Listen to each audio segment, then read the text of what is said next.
વાત છે બ્રહ્મ સ્વરૂપ યોગીજી મહારાજના ધામ ગમન સમયની। યોગીજી મહારાજ ધામમાં પધાર્યા। રાજકોટ એરપોર્ટથી એમને ગોંડલ લઈ જવામાં આવ્યા। યોગી બાપાનો અગ્નિ સંસ્કાર ગોંડલમાં કરવાનો હતો।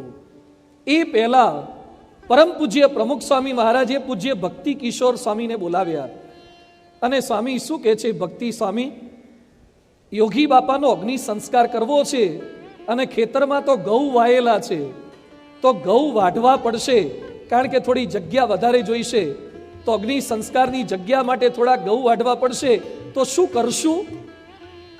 ભક્તિ કિશોર સ્વામી કે બાપા આપ તો પ્રમુખ છો, આપે મને ઓર્ડર કરવાનો હોય અને યોગી બાપાનો અગ્નિ સંસ્કાર કરવાનો તો ઘઉં વાઢવાના જ હોય ને।